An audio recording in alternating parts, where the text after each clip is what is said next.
Wendy Klein is a fine art, landscape photographer and dedicated educator. She finds her passion in preserving the world's breathtaking beauty. Her whole being resonates with the enchantment that unfolds when fervent nature photographers unite, inspiring the creation of her Women's Capture Magic retreats. Wendy firmly believes that women like herself crave the chance to explore, create and foster connections with kindred spirits. Through her lens, Wendy captures the serenity and tranquility that nature photography brings. Her ultimate joy lies in guiding others to seize the profound magic of Mother Nature, whether through her educational endeavours or the immersive retreat experiences she offers. Wendy strives to share her profound connection with the natural world and help fellow photographers discover the serenity and enchantment it brings. We discuss her beginnings in photography and what brought her from nursing to being a full-time professional photographer and educator, how her workshops work, and much more. I hope you enjoy the show. G'day, Wendy. Welcome to Landscape Photography World. How are you going? I'm well, thanks, Grant. And it's finally nice to put a face to your name, long last. And thanks for having me on the show. Thank you for being on the show. You've been on the list for a little while and I've managed to get around to getting you here. So why don't you tell people who you are and what it is that you do? Okay, I'm Wendy Klein and I'm from Brisbane in Queensland, originally New South Wales, but married a Queenslander. So here I am. I have lived in South Australia as well. I was a nurse for 46 years and now I'm a full-time professional photographer. Fantastic. So how did photography come from nursing? Good question. I guess I just wanted a bit of an escape route from such a busy, hectic workload. And I've always had an interest in photography. My dad was a really good photographer back in the film days. And I didn't realise that until not that long ago when he had to go into a nursing home and we had to clean out all his garage. And he said, "Oh, do you want my camera gear?" And I said, "Oh, what camera gear is that?" I knew he had a camera, but he brings out the big box and here was his Minolta camera and he had all the lenses, he had filters. And I thought, I didn't know any of these things existed years ago, but they were all full of fungus, so I didn't bother taking them. But yeah, so I guess it was something then I thought I'd look into. And on my days off and sometimes after my shift, I'd go into the city at night and just practice photography. Sure. Yeah. But as a teenager, I actually had one of those little compact Kodak cameras. Yep. Back in the film, yeah, and you didn't know what you got until you had the film developed, and I used to send them away and get them back and look at them, and they were all blurry. And so after 12 months or so, I gave that up, and it wasn't until probably nearly 8 years ago, it'd be 8 years ago, I suppose now, that I thought, I just want something to do. And on my days off, instead of being bored, sitting at home doing nothing, and just something that would relax me and take my mind off my nursing jobs and stuff. So I took myself to a camera shop and started looking at cameras. Cool. So what was the catalyst to make you decide to go professional? What made you say, okay, this is now something that I want to make as a career?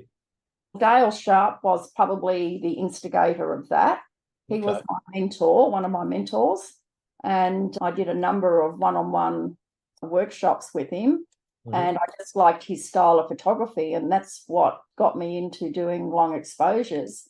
And I just went in and practiced all the time, and then I had people wanting to come and shoot with me and learn from me. And that's when Dale Sharp says, "Wendy, you've got to start charging for this. You're paying money to learn what you've got and the skills that you've got. You need to start doing something about it because people are taking advantage of you." So that's what got me thinking, I'll start going that way. And fair enough. Yeah, so now I'm retired from nursing after 46 years and doing this full time. It didn't intend to be full time, but it has turned out that way. And I've joined forces with Timothy Poulton. Yeah. And now we do workshops all over the world, and I'm loving every minute of it. Excellent. So when you plan to go out, are you visualizing the scene before you go, or are you more of and putting a lot of planning up front before going on a shoot, or are you more spontaneous and waiting to see what conditions are like? And No, I'm usually a planner because being a long exposure, because I chase cloud and I chase color, and to get that I do need cloud. So I do have to plan and look at my apps and things like that. So I am a planner, and I'm not one that just likes turning up on a location not knowing where I'm going to shoot. You turn up in the dark and you have no idea what the composition is going to be like. So I do like to plan, and if possible, I like to go and suss out the area and the location before I actually go for a shoot. Yeah, there is exceptions to that, like when you're traveling overseas and of course, places, but locally here to go and check everything out. Do you think it's important to have goals in your photography? I do think it's important. If you don't have goals, how can you go forward? Sure. Like every time I go for a shoot, I'm always challenging myself. What can I do better from when I could have been at that location 10 times before, and when I go, each time I go, what can I do better from the shoot I did before? Where can I improve? And that sort of things. Okay. So in setting those goals, are you looking to try and find something that's distinctive or unique in the landscape, or are you trying to be distinctive and recognizable in that sort of long exposure genre? Yeah, that's really what I'm doing. I'm looking to establish myself as a long exposure person, and that's what everyone knows me as. Yeah. And I often getting messages from Instagram or Facebook, and can they book a lesson? They want to learn to take photos the way I take photos. So everyone just knows me as the long exposure person now. So which is what I like. So what inspires you to stay motivated and experiment with new ideas and techniques in that genre? I just guess capturing those precious moments and emotions that I get with it. Sure. It just, I don't know, it just does something for me. Like when I started in photography and the minute I saw it, especially Dale Sharp's photos at the time, I thought, this is what I want to do. And they're the type of photos I want to do. Like put me in a street to do street photography, and I think, oh, yuck, I hate this, because I often get asked to go and do street photography with different other photographers, but it's just not my thing. It's just, people say I've got to get out of my comfort zone, but why should I if I really enjoy something? That's fair enough. I think a lot of people tend to think that doing lots of different things you can improve yourself, and for certain people that's quite true, but I think if you want to be really good at one thing, then you've got to practice that one thing. I think so, and I think now, because I'm doing workshops, it's one way of getting people that they know that is what I specialize in, and that's why people are booking on the workshops, because they want to learn that technique of that genre. Of that type of photography. I think it's important to find your niche. Some people like a little bit of everything, but I don't know, long exposure just seems to be where my love is. It enriches my life somehow. I just really feel that it's just, I guess I'm at peace with it when I'm there, and I just love being there and seeing the clouds, and sometimes I do this little dance when I get the cloud and the colour that's going to come. When conditions come together nicely, there is that little happy place inside you that you go to, and you go, yes, this is the place I want to be. Yeah, and I guess I'm really thankful for my dad that was into photography, because I look at it that it's a gift that I've actually inherited from him. So I'm grateful for that, because he used to love doing landscapes and seascapes. So I'm grateful for that, even though it took me a while in my life to actually take it up, but it was something that I took too quickly. But then, in saying where I am now, from when I started only nearly 8 years ago, I guess I was one that just went and put my heart and soul into it. I thought, this is what I want to do. And because I'm a person that if I make up my mind to do something, I have to do it well. And the only way I could achieve that was getting out there, even after my nursing shifts, and going and practice. I didn't care what it was. I just got out there and practiced, and that's become my motto as well. There's no sense in learning something from somebody and then not putting it into practice. I know so many photographers that do workshops and then they don't touch the camera again for another 3 or 4 months, and then, oh, I've forgotten how to do this or that. But it's just getting out there and practice. Yeah, that repetition really makes a difference. I think what a lot of people sometimes miss is that control, or the controls on the camera, knowing where they are, being able to do things in the dark or blindfolded or with your eyes shut, as some people might refer to it. It's an important part of being in control of the tool that you're using. It is a big part of making that real for yourself in terms of being able to express yourself. Oh, absolutely agree 100%. And I often get told, oh, you take good photos because you've got a great camera, an expensive camera. I love that line. And I say to them, look, your camera can take just as good as the photo that I'm taking with mine. Oh, no, it's not. My camera's only $1,000 or something, and you've got a $9,000 camera. Yeah. I said, you've got to know your camera. It doesn't matter what camera you've got, you can still take good photos, but you've got to learn the camera that you've got.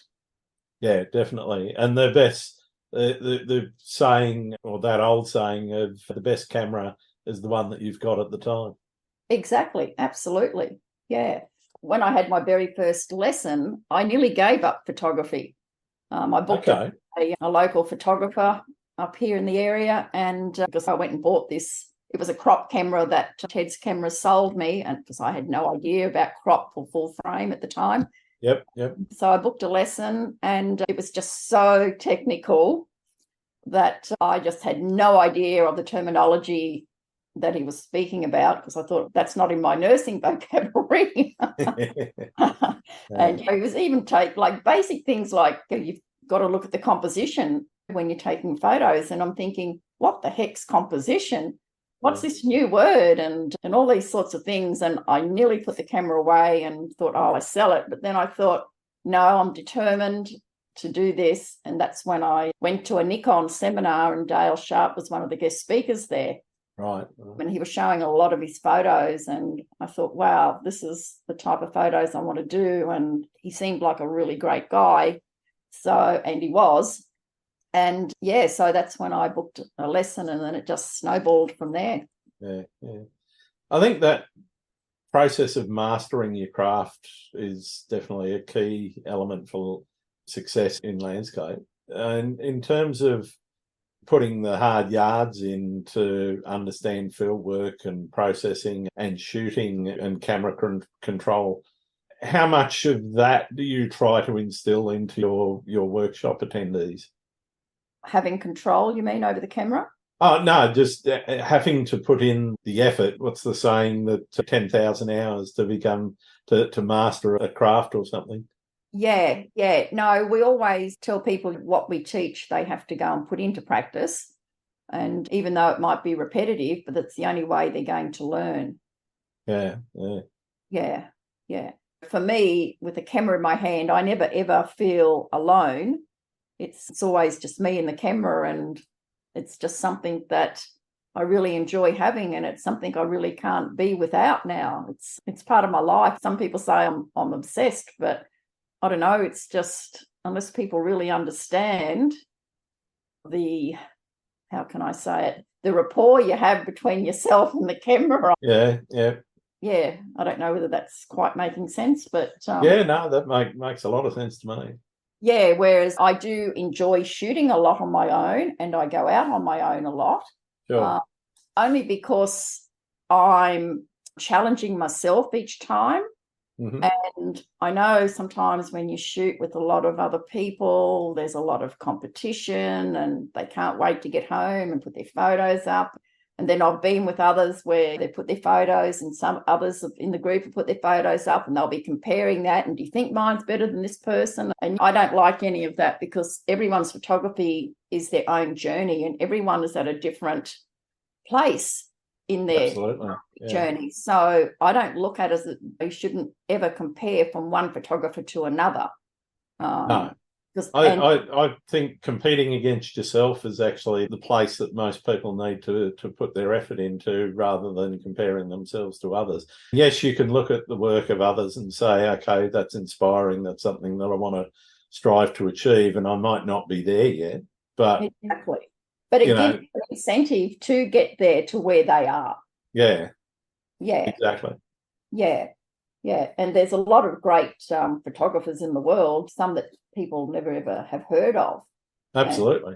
And there's a lot of top photographers that never ever enter competitions. Like, people think if you enter competitions and you win, you're the best out there, but I don't agree with that. No, nor do I. Yeah. No, it is something good. I think everyone maybe should try and enter some competition, at least at some stage in their photography journey, because I think it does wonders for them. Yep. And then they're competing and just seeing what others they're up against. But yeah, I've entered a number of competitions, and it's getting quite expensive to enter them now as well. It is, yeah. But I think it's good. And then if you want to enter that same one again the following year, well, you look at challenging what you did from the year before. Okay, this is what I got, and this is the award I got from that year. What can I do better, or what photo can I put up that might interest the judges? As we all know, every judge is different.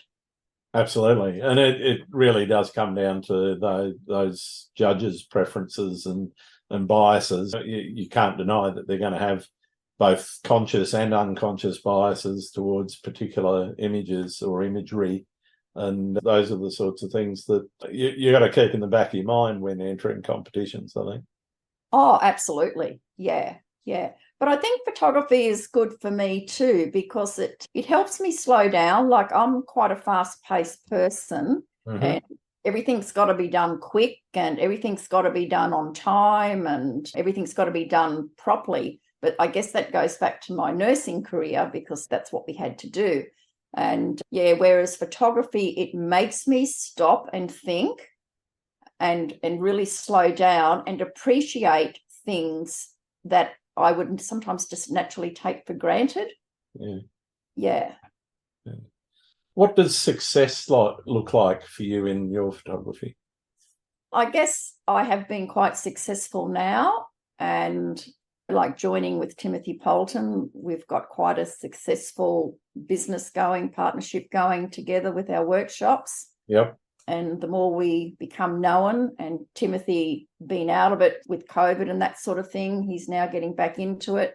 I don't know whether Tim, but I've seen his work. I haven't met him yet. Yes. He used to be one of the ones that started Focus with about 6 other men at the time, and he used to sponsor the awards and was the judges on the Pano Awards. He's known as the Pano King. But so now he's getting back into it, and we're both working together. It's working really fine. It's working well. And when everyone gives us feedback, they just love our workshops, because we make it a fun thing as well as a learning thing. Yeah. And what do people could expect on one of your workshops? You mean in what they can learn, or? Yeah, what's the experience like? Some people point people in certain directions around composition, or others might be more focused on the technical. I guess a lot depends also on the clients that you've got on the workshop. But I'm just interested in what experience somebody on one of your workshops could expect. Yeah, composition is a big thing, and also camera settings for a lot of them. And we go through explaining why you get to these camera settings. We just don't go out there and say, this is the settings, you have to put your camera in. We like them to work out, and we explain to them why you have these settings and start thinking about the exposure triangle. Yeah, and composition is probably a huge important part of taking a photo. I've got that right composition, but doesn't mean anything, does it? No, definitely not. and we try and say to them, the composition you get, it's really got to tell a story. It's like someone has put their feet there and is there at the moment when they look at that photo. Yeah, right. Yeah. In terms of running a business, you've obviously got to wear a number of different hats, and a lot of photographers introverted, so they struggle with things like marketing, and some of them might not necessarily have all of the business skills like accounting and all those sorts of things. How do you manage that side of things, the administrative side and the marketing and so forth for yourself? Yeah, I'm very lucky that his background is a graphic artist. Mm-hmm. So he looks after all the financial side of it and the advertising of the brochures and Fantastic. so it takes a big weight off mine because I'm not that way minded whatsoever. Yeah, so we usually have this agreement, whereas I usually get the people because I have a huge following. And I have a huge following because I'm an admin for a professional photographer over, and he's one of the judges on the Penno Awards as well. I'm his admin. I get paid to be his admin.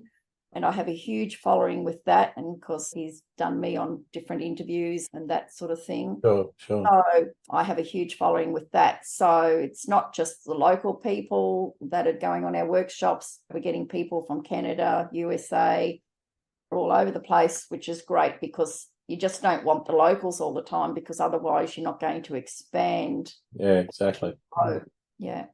So very lucky that Tim's a graphic artist and can handle all the admin. He does all the accommodation bookings and all that. Nice. I'm gonna have to find myself a Tim, I think.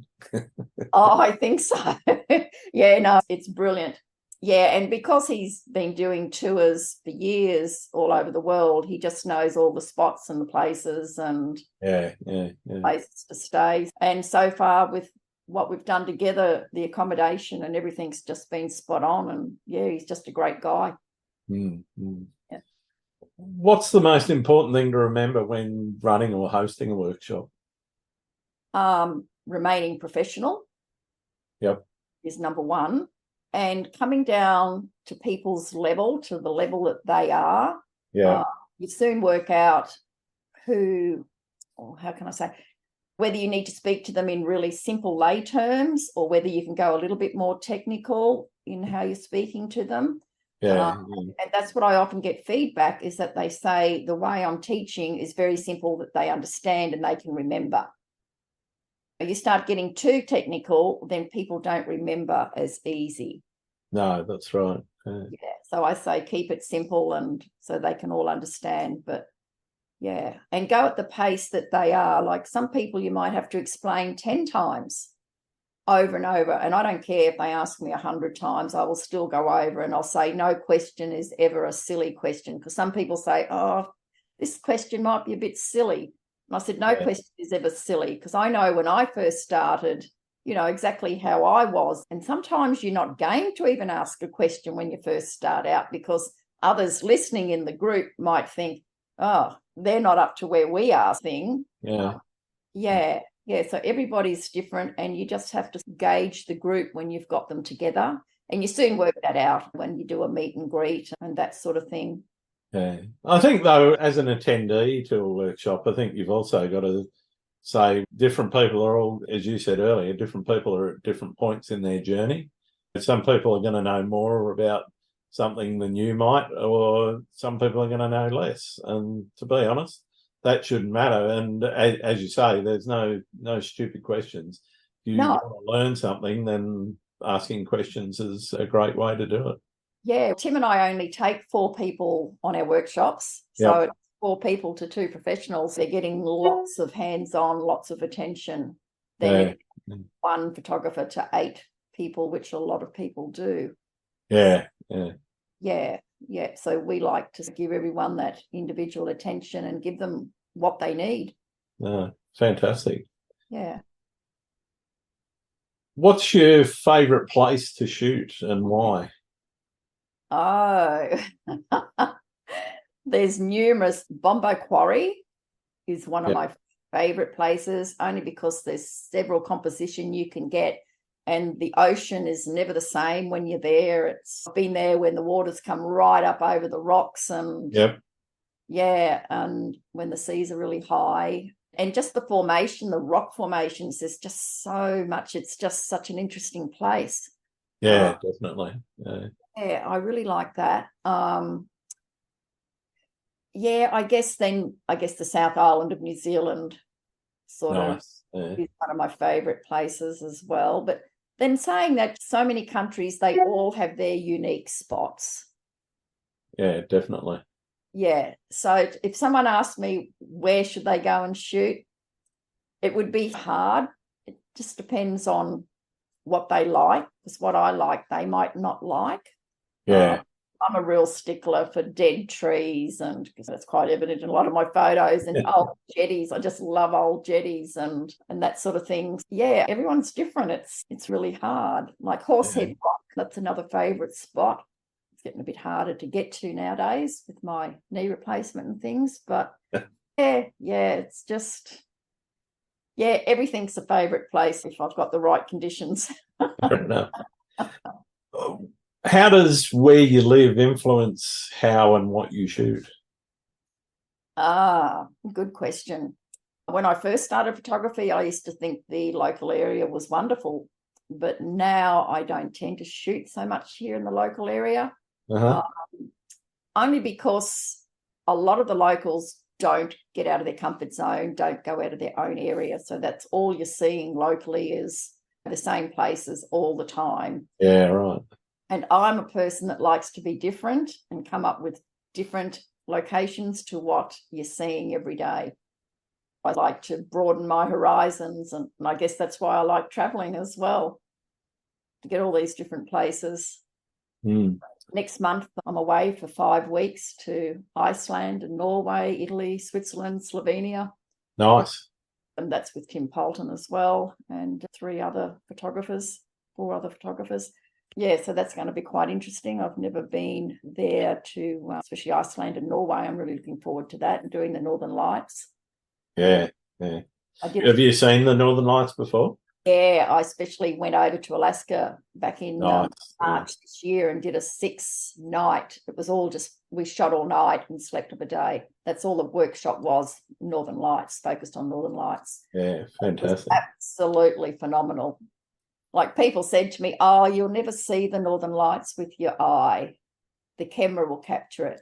That's totally untrue. Yeah, I'm with you. Like, it's just, you see all the colours in the sky and it's just dancing away. It's just, you just have to stand there and take it all in. It's just the most incredible thing I've ever seen. And then you get all the snow there with it, and we had it down to minus 30 degrees. It was quite cold, and your tripods freeze and you can't turn the legs in and anything like that. But it was worth the experience just seeing it.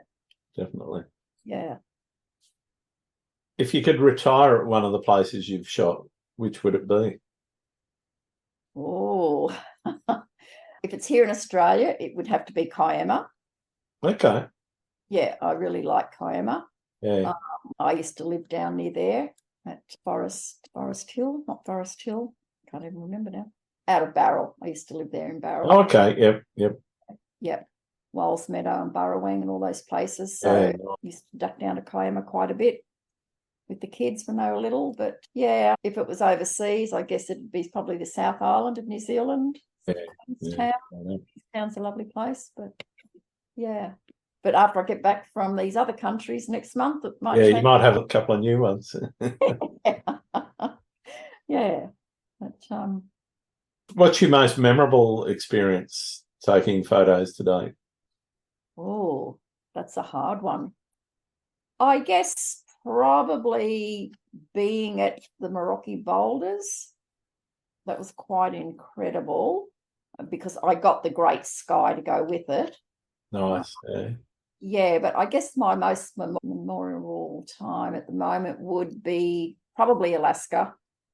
Yeah. Got a bit spoiled. Although I did Canada just after that. I went straight from there across to Canada, and that was pretty awesome in the wintertime there as well. So yeah, Canada in winter is a special place, I think, around Banff and all that. Yeah, and then I went to Morant's Kerman because you never know when that train's going to come, and I got just fabulous conditions there, which excited me. So, yeah, no, it's just really pretty there, and I'm looking forward to doing the workshop there in the autumn next year. Yeah, fantastic. Yeah, because I went there a couple of years ago, just before COVID, my husband and I, and it was the beginning of March, And I thought I'd go to Lake Louise and see this beautiful aqua lake, but got there and I was so disappointed because it was all iced over.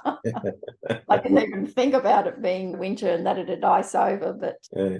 so I'm looking forward to that next year as well. Nice. What about horror stories?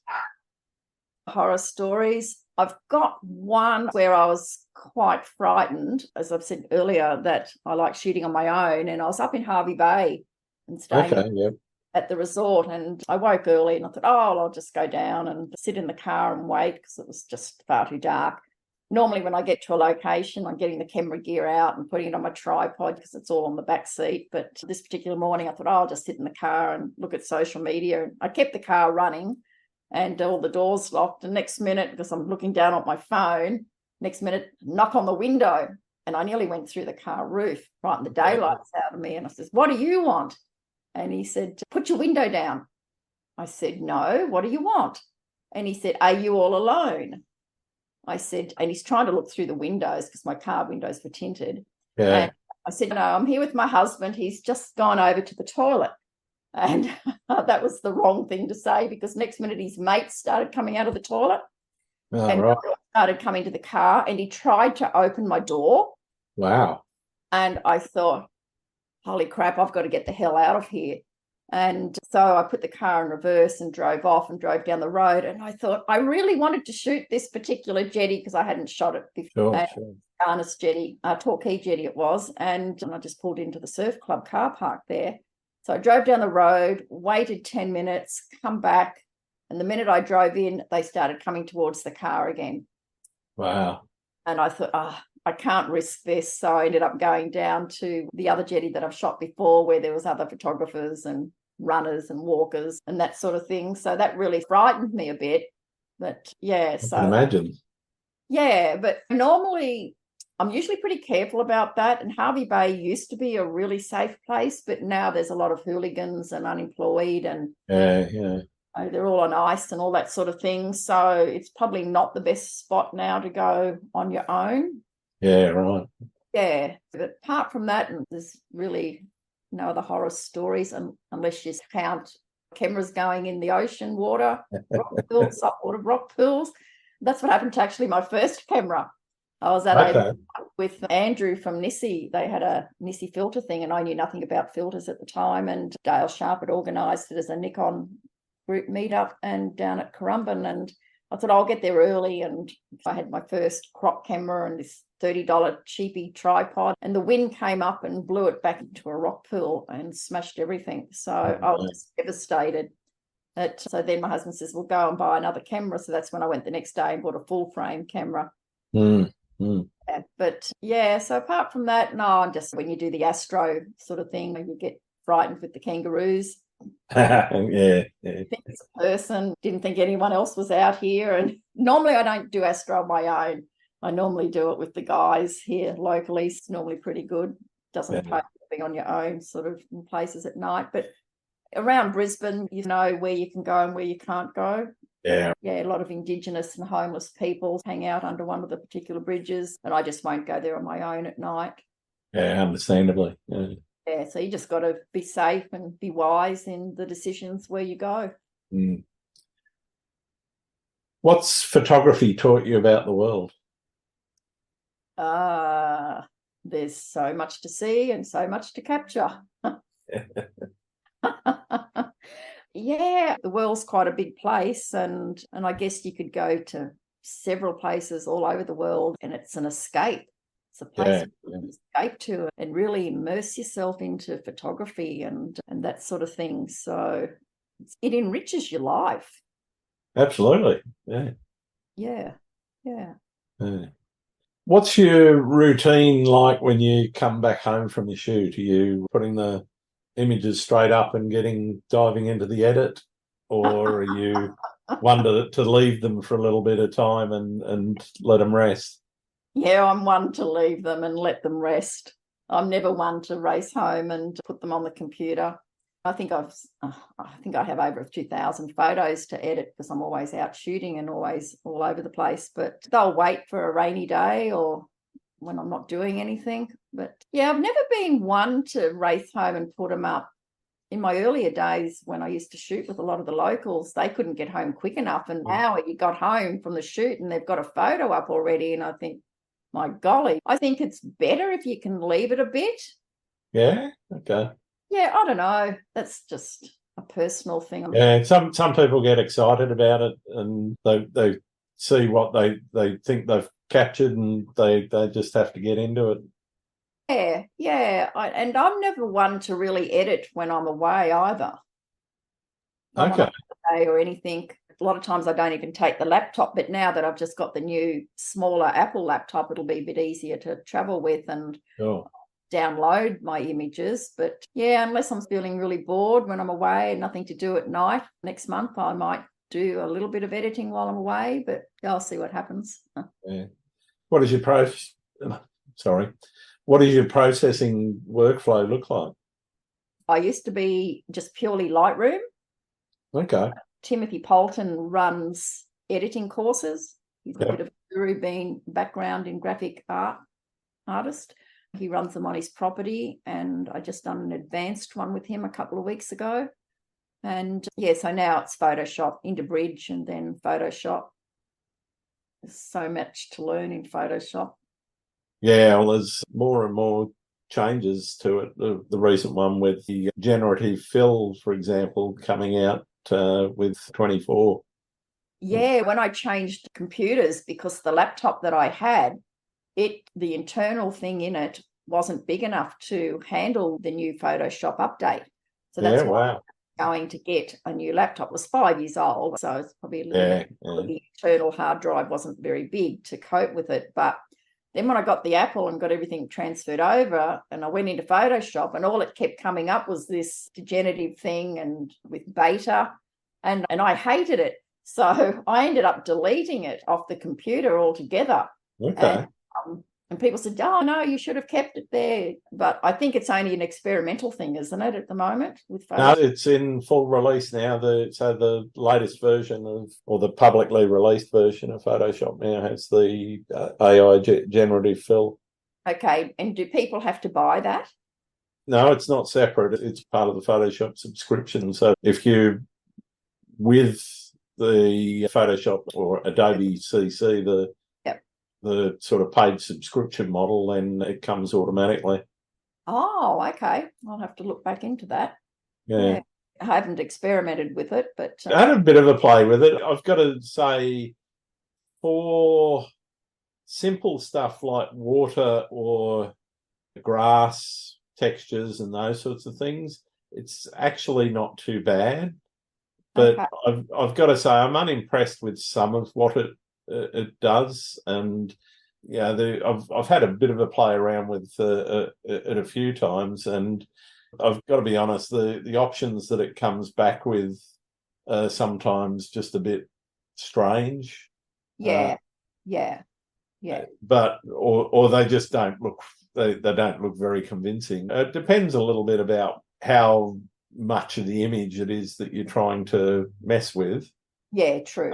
What the background is and so forth. But I did an extension on a background which was I was playing with one of my shots from Fiji recently. I just got back from a trip over there, and I had this shot of some palm trees and some grass and some nice aqua water, and I wanted to play around with the edge between the grass and the sand, and I wanted a bit more sand. And so I asked for what I thought would give me what I wanted, but it chucked deck chairs and things in as well as sand in, and it was kind of like, well, I didn't ask for deck chairs, so why are you putting them in? So, because I used the term beach, which obviously deck chairs might be found on a beach, but it just came back with some very strange sort of interpretations of what I put in. And I think if you're going to use it, you would have to probably practice and learn how to structure your requests in such a way that it's going to give you exactly what you want. Yeah, I do think it's the way that everything's going to go in the future, to me, I think it's going to take away the challenge of editing and the fun of editing your own photo using the tools in Photoshop that you know how to use. Yeah, it's going to make it easier. It's to be honest, I think it'll probably impact the people that are into composites a little bit more, but it's just, I guess, a choice that you could make. I usually don't add a lot unless I'm doing a composite, and then I'm usually using 3 to 5 other images that I'm blending together. Yeah, but it's I don't think I'll use it a lot. I can see instances where I'd use it a little bit. I do like the new remove tool. I was just going to ask you about that because I've heard others say that that's really good and it does a better job than what you would do. For me, it's better than cloning, because that cloning, particularly in certain circumstances, you end up with these weird patterns and things that you don't want, or artifacts, and then you've got to play around with it to try and get rid of them. It can still do artifacts, but it does a much better job of something against the sky or against the water or against a grass background or trees. Where it's a confused background. It does a much better job of cleanly removing people or then like those bits of rubbish or whatever that you don't want in the image. Yeah, like you get sometimes you get the ghosty people in the photo, especially on the jetty, and you've got part of the jetty, and when you go to do it, it'll take away part of the jetty and that sort of thing. Whereas people say it does a really good job that way as well. Yeah, things like dust bunnies, it's fantastic. It's really good at getting rid of your dust spots. Right. But yeah, I wouldn't overuse it, but there's certain, and it's not great when you start to remove large portions of your image. If you're getting up over, say, into the realms of 4 or 5% of your image, you're starting to get it sometimes leaves artifacts. Getting rid of those artifacts, though, is simply you just go over it again usually, and it'll get rid of the artifact that it created. Okay. Yeah. No, you never stop learning in the editing No, side. definitely not. Definitely not. The editing side of things is always a new realm to explore. I'd love to wave a magic wand and say, here, just edit this photo. Yeah. But funnily enough, the denoise, the AI denoise, is something which I really enjoy as well. I had a couple of shots which were a little bit underexposed, and a couple of other shots that I've played with that I had to use a high ISO to get the shot. And you're usually worried about using high ISOs because you're going to end up with noise. And the way that it cleans that up now is absolutely amazing. And I haven't tried that yet. I usually take mine if I need it, especially like astro shots or something like that. Sure. In Topaz denoise. Yeah. I don't have Topaz, so I can't compare them. I have tried it. I did the sort of 30-day trial, and it did a very good job, and it was doing that well earlier than Photoshop's AI denoise. But I think the AI denoise there in Photoshop now is on par. Okay. Yeah. I'll have to try that. Yeah. Anyway, back to your work. Do you print much of your work? Yeah, my walls are all full here. And then I get people that send me a message saying they want to buy this or buy that print. Yeah. But I also get a lot of requests with this NFTs. Ah, yeah. Every day. And, I just don't even bother with it. I did a video actually on that about demystifying the NFT scam messages that you get through mostly Instagram, a little bit on Facebook. But yeah, most of the people that are coming at you asking for NFTs, if it's happening in Instagram or Facebook, is more than likely somebody trying to scam you.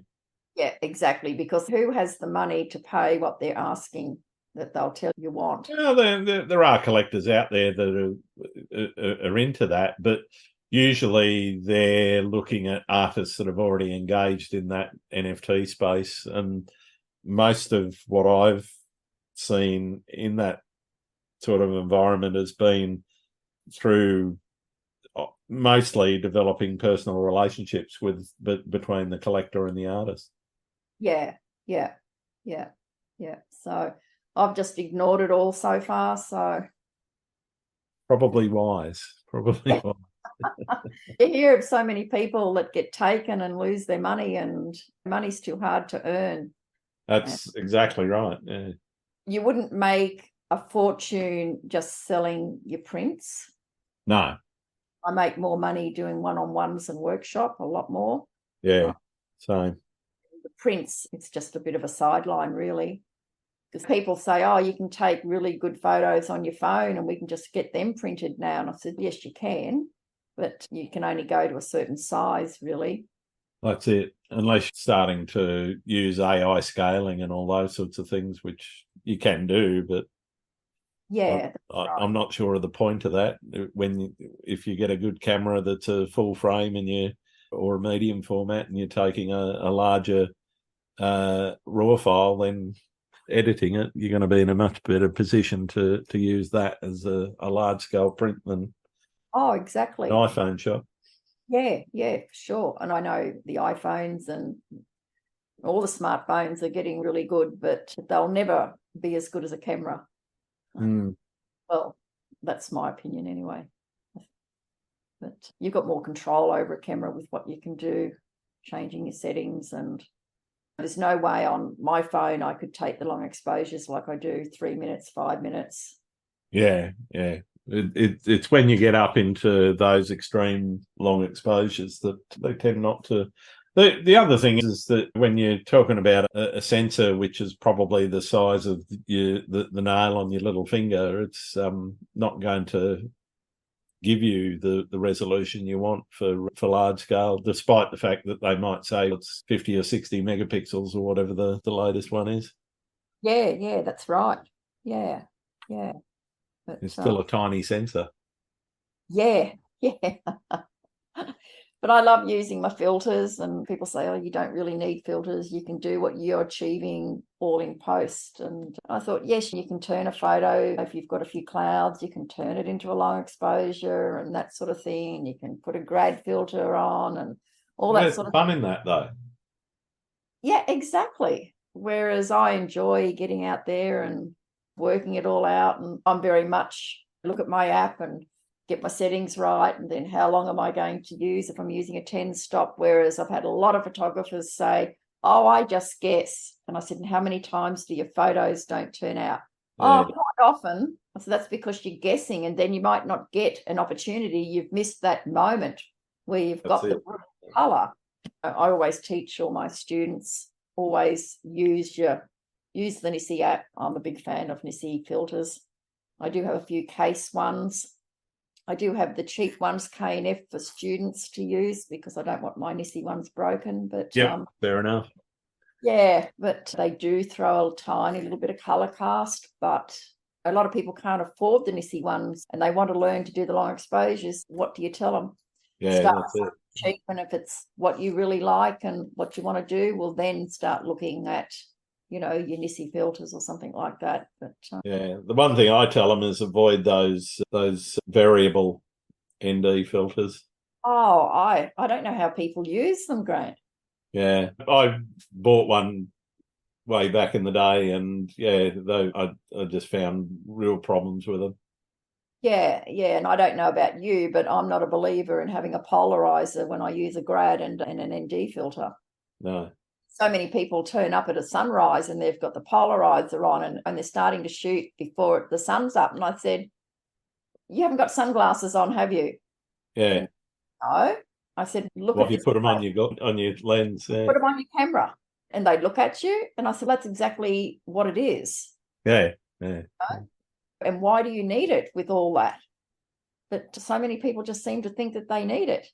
You really want to leave it, it's up to you. Once you've got your grad and your ND filter on, you can't see unless you get your polarizer in the exact right spot to start with.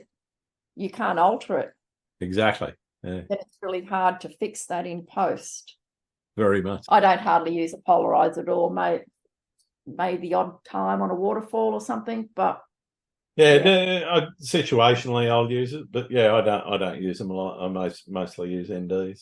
yeah, and then if I'm shooting during the day and you've got the bright light on the water, it could help with that. But I'm not one to really shoot much during the day. I'm usually a sunrise and a sunset person, but occasionally I'll do a day shot and it's worked out fine. But normally it's morning and evening when I shoot.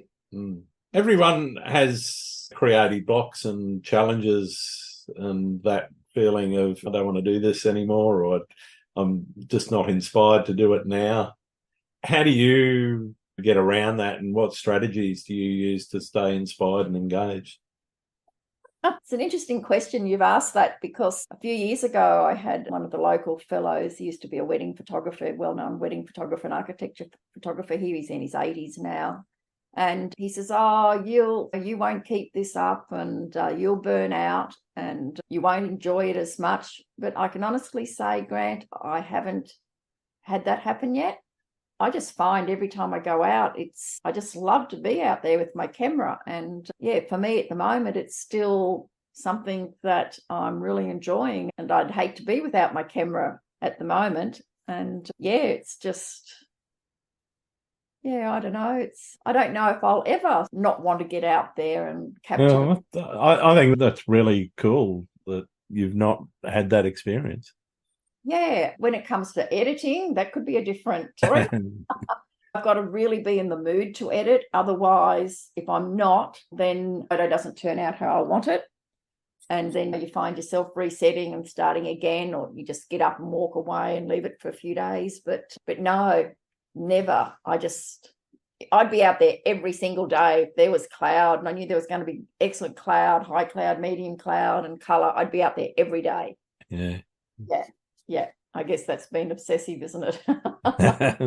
Definitely. But, what do you see as the future of photography, and what do you think is its biggest challenge at the moment? I still think there's a huge future in photography, because there'll never, ever be places that you can't shoot. Yeah, the challenges that you would come across, I don't know. I guess if you want to travel outside your local area, for some people it would be a financial thing.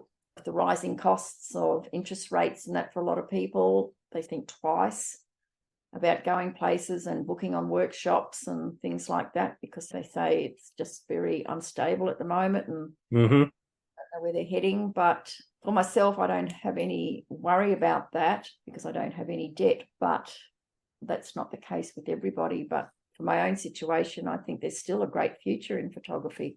Oh, fantastic. Yeah. What about challenges? Challenges? There'll always be challenges, always. Whether it's you can get to locations, yeah, or just even just the challenge in challenging yourself, I think. Yeah. I don't know. I think for me, I've got to have a lot of patience and just even, it comes down to, I guess the challenge for me is all in the planning. Plan, then you're not sure of the conditions you're going to get and that sort of thing. And then you'll turn up and you'll be disappointed. Whereas I like to turn up and have those great conditions and come away being excited and full of those memories that it's going to lead to eventually down the track, when I look back on that photo and think, wow, that was a great day when I shot this particular photo. Every photo I look at, I know where it was and when it was taken and the conditions it was. That might change as I get older and lose my marbles, but but at the moment it's really good. And I'm really lucky that I have a very supportive husband that lets me travel where I want, when I want, and go and capture all these lovely places. And yeah, so I think, and seeing I'm a cancer survivor, I like to do what I can while I can, because I never know what tomorrow might bring.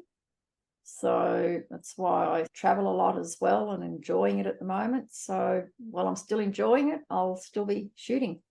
Awesome. Awesome. Yeah. What do you like to do when you're not out shooting? I used to teach piano. Okay. And I used to do wedding cakes and birthday cakes. I used to be a professional cake maker and decorator. And I enjoy music as well. I did 8 years on the piano, 12 months on the violin, taught myself the guitar. Cool. So I'm a bit of a jack of all trades, really, but I can't knit or sew. So people will say to me, is there anything you can't do? And yeah, I can't knit and I can't sew. So no, I can't knit or sew either. I remember learning when I was much younger, but yeah, it's never been something that I've wanted to keep doing. yeah, and I guess whatever I put my heart and soul into, I like to do well. Yeah. Do it properly. And that's always been my motto too, with taking photos, sussing out my locations and getting that good composition. And if I can't get it this way, and I use my phone a lot for compositions when I turn up, and prior to a shoot, I'll do all different angles. I'll do high, low, left, and sometimes they're all great. And that's something I also say to my students, don't just stand in the one spot and take the same photo over. You want to go home from a shoot where you've got different compositions and that sort of thing. Yeah, definitely. Yeah. Worthwhile, but some say, no, I've got it right here and I like this spot. I'll say, yeah, but you're going to go home with 50 odd photos of the same thing. That's it. Yeah, the variation might be your shutter speed. Yeah, exactly. Yeah, but no, it's an interesting something that started out as a hobby that's turned into something that's more professional now. It's done me good, and I'm still enjoying it, and hopefully it will still be that way for a number of years yet. What do you think you'd be if you weren't a photographer? Right now, since I retired from nursing, Yeah. Maybe a beach bum. Laying in the sun every day. Isn't that the same thing? Yeah, you could say it's the same thing. I really don't know, Grant, what I would do. And that's the worrying part. If I didn't have photography when I retired, I'd be bored. I'd just be sitting inside.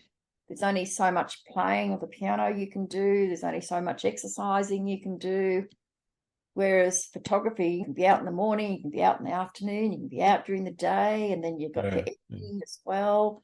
So it really fills in your time. And there's always editing, and if it's a business, plenty of admin to do.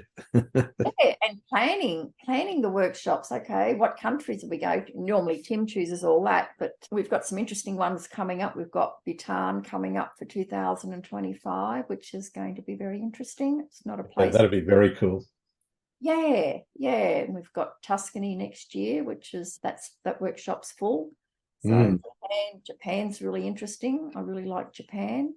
Yeah, so many cool places, but yeah, and sometimes it's just a matter of coming up with different places where it's just not like majority of the professional photographers are doing. I know we do New Zealand, but a lot of the people love New Zealand. We do that, and we've just started Tassie for next year. That booked out within a couple of hours, but we have to go to more, I wouldn't say exotic places, but places where you don't see a lot of other photographers going. Yeah, right. Yeah, and that just keeps people interested as well, because so many people have done a lot of the workshops with a lot of the main photographers here in Australia, and they say, oh, running out of places to go. But we are looking at bringing in a number of Asian countries as well, but it's a matter of fitting them all in as well. Yeah, that's it. Yeah. And you sort of look at some cheaper options too, Grant, because not everyone can afford to go to Iceland or go to Europe. No, this is it. Is expensive, and like next year we're doing USA and Patagonia as one trip, and that's full. But and that's actually not on the website because that was designed to suit my needs for those countries. But yeah, it's where New Zealand's not expensive to get to, Tassie's not expensive to get to, Asia's not expensive to get to, and we're looking at the countries that you don't really need a visa to get into, just to make it easier when people are traveling. And takes a lot of planning and that sort of thing. Like we're looking at Korea as well as a workshop. Not too many from Australia photographers that do Korea. So you're looking at different alternatives just to keep people interested. Yeah. Certainly sounds exciting. Yeah. Photography is exciting, Grant. Absolutely. Yes. Yeah, no, I'm still enjoying it, and that's the main thing. I love my cameras that I've got, and they work for me, so that's the main thing. So Absolutely. downsizing some of the lenses that I don't really use or need. I'm looking at selling my macro lens because I don't really do macro. It's a brand new lens, but you get it because you think you might need it and that sort of thing, but it's just money sitting there that's waste, really. Definitely. Yeah. But, are there any photographers that you think I should be talking to on the podcast? I reckon Timothy Poulton. he'd be a great one to talk to. Yeah, he's already on the list. Oh, okay. I haven't spoken to him, but he's on my list. Yeah. Oh, look, even if you message him on Facebook and get his phone number, he'll give you his phone number and just chat to him. He's an awesome guy. He's been at the top of racing. He used to race cars. He's done all that and won events with that. And yeah, he's a really cool guy. And he's a musician as well. He's got a lot on Spotify. He's doing quite well. And quite a bit of money out of it. There's another fellow called Greg Benz, BNZ. Do you know Greg? I know Greg, yeah. Yeah, or Max Rive. He's another great photographer. Cool. Yeah, there's some of and I think you've already done Michael Shane Blum.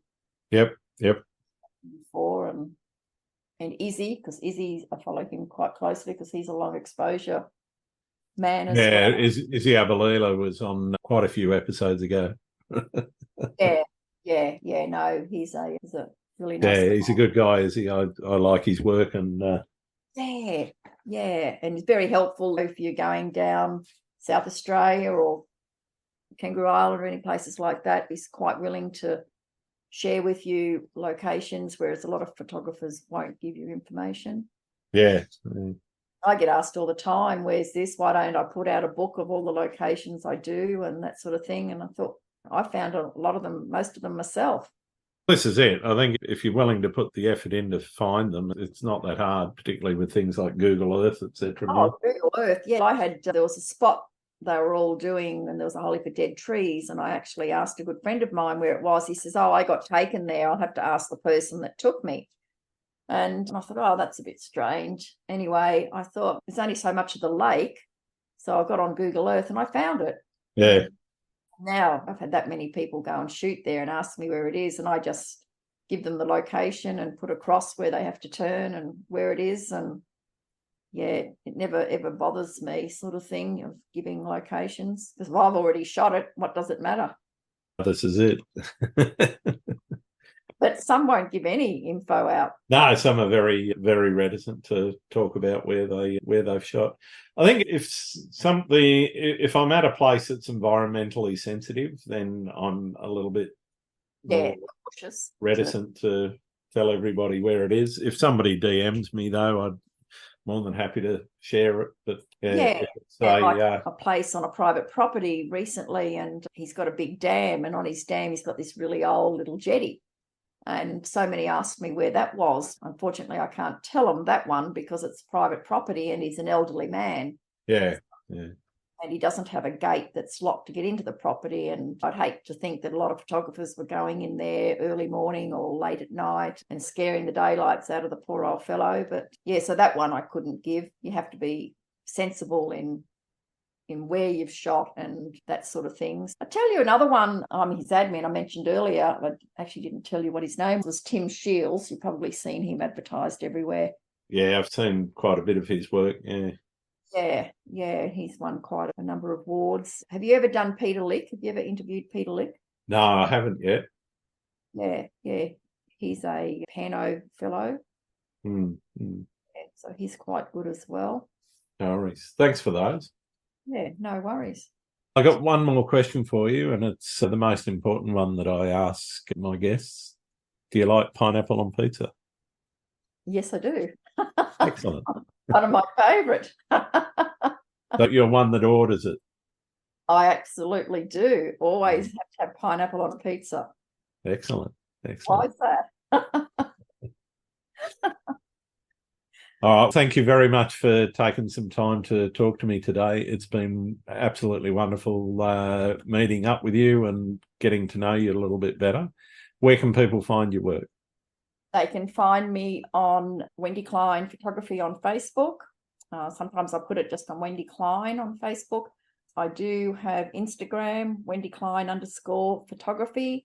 And I've also got a website, which Tim's just working on right this moment. We've been talking about it today because he said the one I had wasn't very good. And that'll be wendyklein.photography. Fantastic. Process of getting that done. But at the moment, it's Wendy Klein Slick Pick. But yeah, so that'll be a new website coming up in the next few days. Look forward to seeing it. Yeah, thank you. Oh, thanks very much, Wendy. It's been really good to catch up with you. Thank you very much, Grant, for spending the time. Pleasure.